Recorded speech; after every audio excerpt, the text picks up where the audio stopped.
गीता जी अध्याय 10 श्लोक संख्या 1, 2, 3। ओम श्री परमात्मने नमः। अथ दशमोऽध्यायः।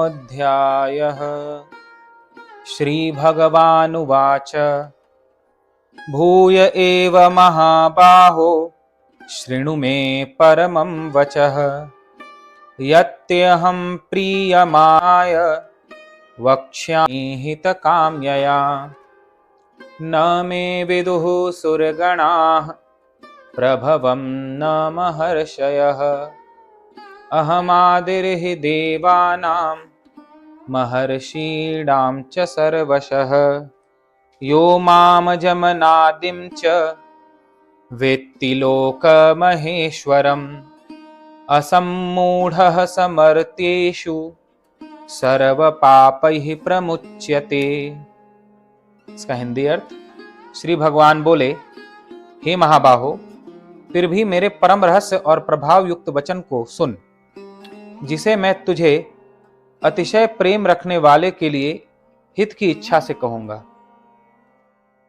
मेरी उत्पत्ति को अर्थात लीला से प्रकट होने को न देवता लोग जानते हैं और न महर्षि जन ही जानते हैं, क्योंकि मैं सब प्रकार से देवताओं का और महर्षियों का भी आदि कारण हूं। जो मुझको अजन्मा अर्थात वास्तव में जन्मरहित, अनादि और लोकों का महान ईश्वर तत्व से जानता है, वह मनुष्यों में ज्ञानवान पुरुष संपूर्ण पापों से मुक्त हो जाता है।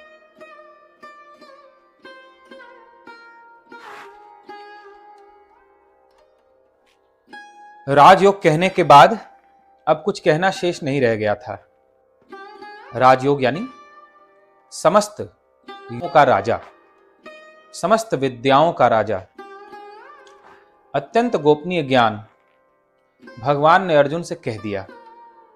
अंत में कहा, योगक्षेम मैं वहन करता हूं, भक्त को जो चाहिए लाकर देता हूं, जो रहता है उसकी रक्षा करता हूं।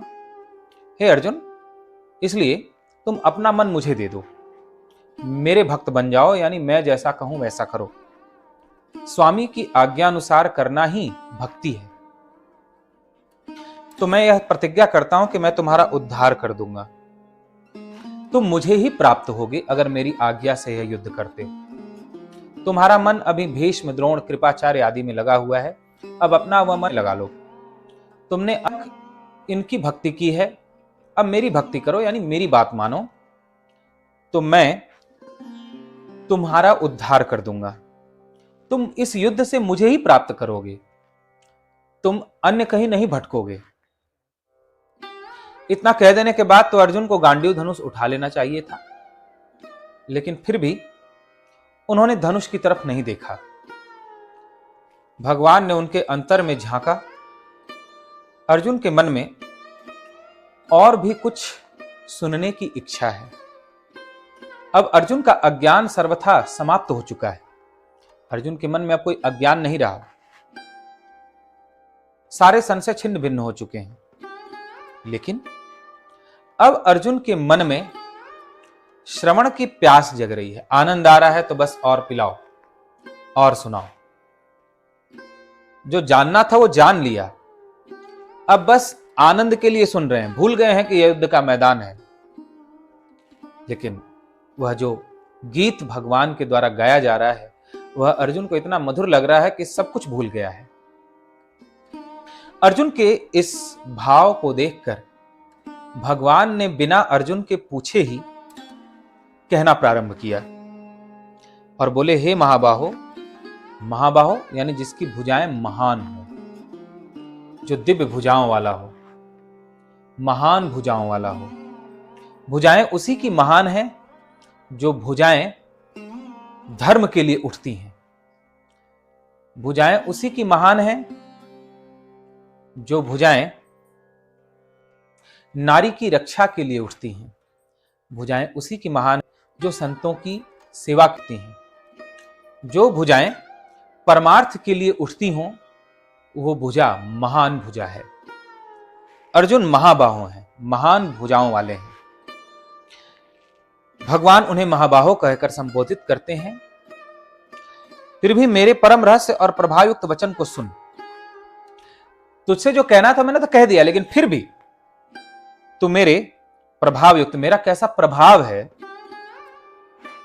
इस वचन को सुन, जिसे मैं तुझ अतिशय प्रेम रखने वाले की हित की इच्छा से कहूंगा। तेरा मुझे मेरे प्रति अतिशय प्रेम है, इसलिए मैं तेरे से कह रहा हूं, तो इसे सुन। मेरी उत्पत्ति को अर्थात लीला से प्रकट होने को न देवता लोग जानते हैं और न महर्षि जन ही जानते हैं। मैं इस संपूर्ण जगत के रूप में प्रकट हुआ हूं। अज्ञानी को यह जगत दिखाई पड़ता है, लेकिन यह विश्व रूप मेरा ही, यह संपूर्ण विश्व रूप है। यह सारा विश्व मेरा रूप है। अतः मैं ही इस विश्व के रूप में प्रकट हुआ हूं। अज्ञानी समझता है जगत है, भक्त और ज्ञानी जानते हैं कि यह विश्व रूप परमात्मा है।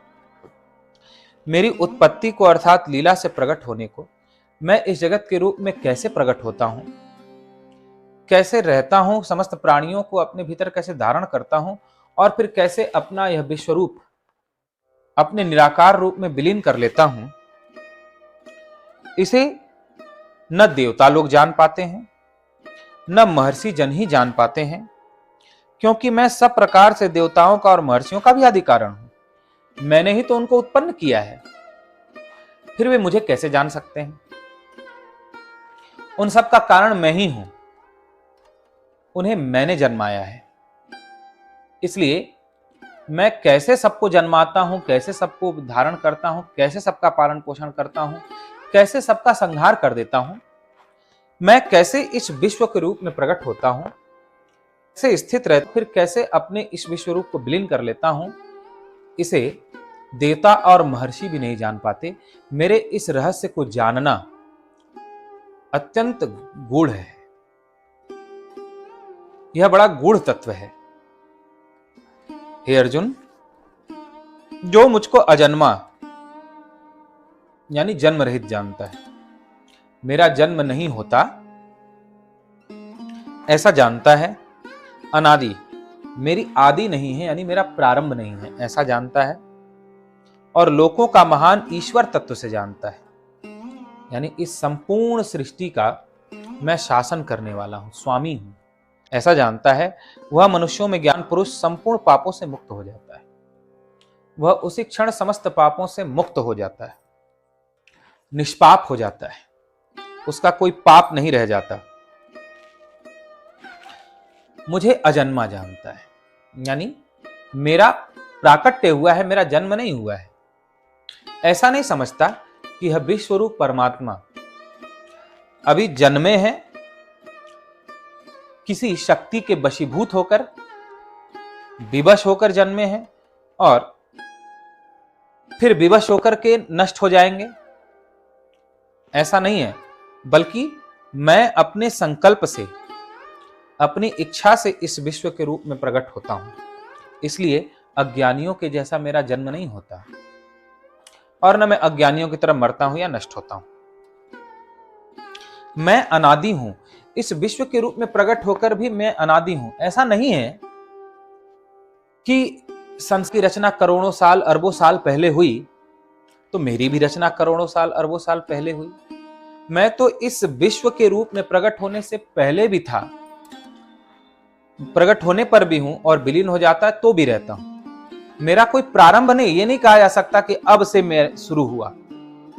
अनादि हूं, मैं सदा से ही हूं, इसलिए अनादि कहलाता हूं और लोकों का महान ईश्वर हूं। सब पर मेरा शासन है, कोई मेरे शासन से अलग नहीं है।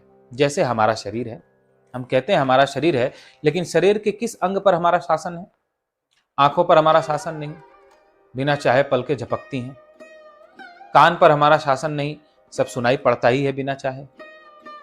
हमारा अपनी श्वास पर कोई शासन नहीं है, हाथ पांव पर कोई शासन नहीं है, शरीर के जन्मने पर कोई शासन नहीं है, शरीर के बढ़ने पर कोई शासन नहीं है, शरीर के मोटा पतला होने पर कोई शासन नहीं है, शरीर के जवान बूढ़ा होने पर कोई शासन नहीं है, शरीर के मरने पर कोई शासन नहीं है।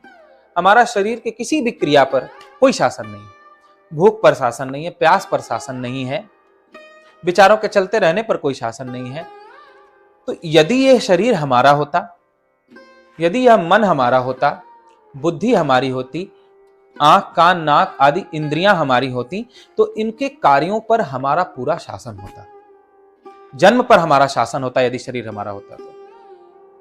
बचपन पर, जवानी पर, बुढ़ापे पर हमारा शासन होता। हम चाहते तो बचपन से जवान होते, नहीं तो नहीं होते। चाहते तो जवान से बूढ़ा होते, नहीं तो नहीं होते। चाहते तो मरते, नहीं तो नहीं मरते। चाहते तो फिर जन्म लेते, नहीं तो नहीं लेते। लेकिन हमारा शरीर की किसी भी क्रिया पर, किसी भी अवस्था पर कोई शासन नहीं है। न मन के संकल्प विकल्प पर कोई शासन है, न बुद्धि के चिंतन पर कोई शासन है। स्वाभाविक ही संस्कार के अनुसार सब हो रहा है। तो जो जिसका होता है उस पर उसका शासन होता है। भगवान कहते हैं संपूर्ण विश्व, सारे प्राणी मैंने बनाए, अतः इन सब पर मेरा शासन है, इसलिए मैं ईश्वर हूं। ईश्वर यानी शासन करने वाला। इन सब पर मेरा शासन है। मेरी इच्छा के बिना एक श्वास भी न आती है न जाती है किसी भी प्राणी की। मैं सबकी एक एक धड़कन को जानता हूं। मेरे अनुशासन में ही सबकी सांस चलती है, मेरे अनुशासन में ही हर एक धड़कन चलती है। सबका जन्म होता है मेरे अनुशासन में ही, सबकी मृत्यु होती है मेरे अनुशासन में ही। सब मेरे अनुशासन में रहते हैं, अतः सब मेरे हैं। और जो कहता है कि यह शरीर मेरा है, यह मकान मेरा है, यह परिवार मेरा है, लेकिन किसी भी तत्व पर उसका शासन तो नहीं है ना जिसे वह मेरा कहता है। अतः शासन न होने से वह उसका कैसे हुआ? अज्ञान के कारण ही वह मानता है कि यह मेरा है। तो जो इस प्रकार जानता है कि परमात्मा अजन्मा है, परमात्मा अनादि है और यह संपूर्ण विश्व परमात्मा का रूप है, तथा वे ही सबके ईश्वर यानी शासन करने वाले हैं, ऐसा तत्व से जो जान लेता है, तो जानने के बाद वह परमात्मा का ही स्वरूप हो जाता है। और उसी क्षण परमात्मा के स्वरूप को जानते ही समस्त पापों से मुक्त हो जाता है, ब्रह्म रूप ही हो जाता है। तो यह इन श्लोकों का भगवान ने विस्तार किया।